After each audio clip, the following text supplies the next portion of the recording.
My name is Dan Menifee with the Kent Pilot. I'm here with Bob Sipes, who is the Chestertown Utilities Manager, who's been the Utilities Manager for close to 2 decades now. 16 and a half years. Okay. And during that time, one of your responsibilities has been to watch over the oil spill at the hospital and protect our water supply. Shore Regional Health has received approval to shut down a cleanup operation that for almost 3 decades has kept a heating oil spill estimated at 160,000 gallons from migrating off-site downslope in the direction of the water plant. The cleanup operation consists of an array of monitoring and recovery wells, a pump and treat system, as you will, that was installed on the site in the early 90s to reclaim and monitor the levels of oil in the ground. Explain to our viewers how this works to protect the water supply. The pump and treat system that's been operating for the last 35 years creates a cone of the groundwater and keeps it all moving towards the recovery wells so that it doesn't move off-site. So the pump and treat system keeps the oil from migrating. Shore Health says they've recovered 83,000 gallons, and current science and some experts have said that upwards of 80,000 gallons is likely to remain in the subsurface. Explain how this is determined. The EPA has a handbook on the subsurface oil recovery, and in that book it outlines how much oil is actually recoverable. It depends on the viscosity of the oil. So thinner oils like a mineral oil you can get at about 50%. The thicker the oil, the less you're going to get out of the ground by using a pump and treat system. So by the time you get to a fuel oil, you're probably closer to getting out 45%, 40%. So there's at least as much oil as they've taken out is still in the ground, according to the EPA. Okay. What worries you most about shutting down the system? The fact that there's still 80,000 plus gallons in the ground. When you shut off the system, that migration we talked about towards the recovery well that's on site changes. The water levels go back to normal and the regular flow patterns go back into effect. So the potential is there for the fuel oil to start migrating off-site, and the byproducts that were created from the IV sol injections, which broke the oil down and makes it much more able to move or migrate, could move off-site. Explain the Ivysol injections. That began in 2015. What was that about? The Ivysol injections, what they said was it was intended to clean the site by injecting a alcohol-based surfactant into the ground to free the oil from the soils. Kind of like just washing out or rinsing a rag. But it didn't clean the entire site because they don't have enough wells on site to cover the whole area. So it cleaned localized areas around the monitoring and recovery wells. And at the time, what I said is that's not really cleaning the site, it's only cleaning the wells and allowing lower than normal readings, because now the ground can reabsorb some oil to replace what was washed off. Shore Regional Health has received approval from the Maryland Department of the Environment to shut down the system for 6 months. But you have said that this is really the beginning of closing out the site and a way for the hospital to circumvent a 2016 agreement that says to discontinue the pump and treat system requires readings of 1 part per million or less. What are the current levels in the monitoring wells that have been tested? Tell us how many wells have been tested and if they meet the standards in the 2016 agreement that would allow turning off the pump and treat system. In the last quarterly monitoring report, I believe it was 15 wells that were tested. 9 of those wells are still above the 1.0 that's outlined in the consent order between MDE and the hospital. So they haven't reached the levels that the consent order they had to reach to proceed to the next step, which would be shutting the wells off, the recovery wells off. As far as this being a test, I don't see a difference between what they're calling a test and the shutdown. There is no, when you say a test, the test goes for a certain amount of time. In this case, they said 6 months. But there's no plan to restart the wells. So how is it a test when what you're doing is the same thing you would be doing during the shutdown? Calling it a test shouldn't change anything except it gets you around the requirements of the 1.0 parts per million that's in the consent order in order to proceed to the shutdown of the recovery system. During that time, this 6 months, what will they be required to test? The same thing that they would be required to test if they were doing a system shutdown. And which is?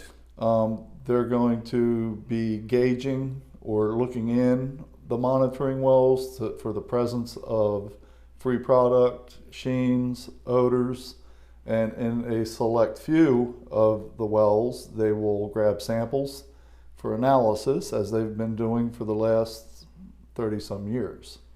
After the 6-month pilot study, and if all goes to plan, Shore Health would be allowed to continue for another 24 months of monitoring only.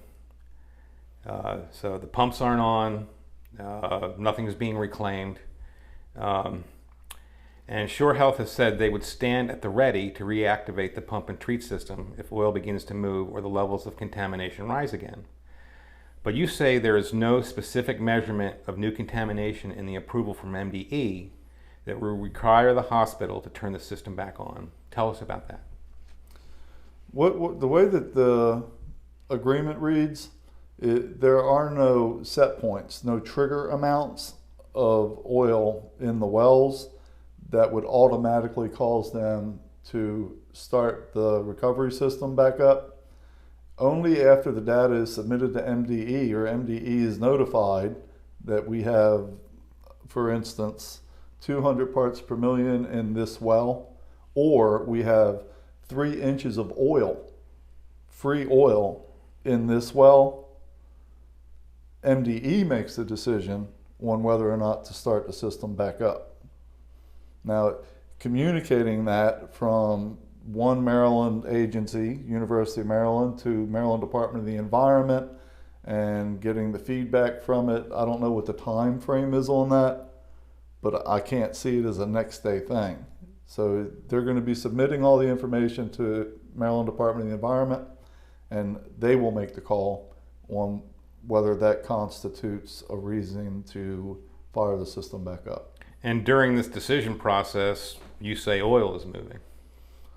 If what they start getting is a migration of the product, then yes, I mean, every hour would count, because what we have seen when they did the last shutdown is the plume moved south, so that now it's routine to get oil level in monitoring well 20, and it wasn't before. And even though the system is fired back up, you're not pulling that back. So once the plume moves, it gets too far away for the pumps to work. Firing the system back up does not pull the plume back. It just keeps it from going further. Shore Regional Health CEO Ken Kozel said at Monday's council meeting that they value transparency and want to keep the town in the loop before decisions are made in managing the spill site. But you and other town officials over many years have said that there's been a complete lack of transparency with the hospital and the decisions that have been made about the spill site. Can you give us a few examples of the lack of transparency? The lack of transparency started when University of Maryland purchased the hospital. They did some O2 injections, and we didn't find out about it till after the fact. O2 injections into the into the wells to try to oxidize or provide oxygen for bacteria to decompose the oil that's in the ground. After that, they shut the system down for almost a year before the town was notified. And the only reason it was fired back up was because there was a high level detect in one of the wells, and MDE told them to fire it back up. So this was the first time you learned about this shutdown? Yes. And almost a decade ago. And if it had gone one more month with numbers that were good enough for the hospital and MDE, what we would have been notified of is we're shutting the system. We're going into a monitoring phase. So they had almost completed the 1 year system shutdown before we found out about it happening at all.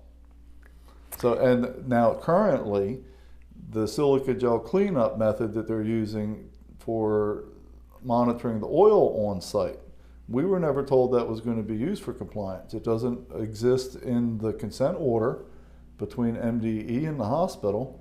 It doesn't appear anywhere in the agreement between the town and the hospital.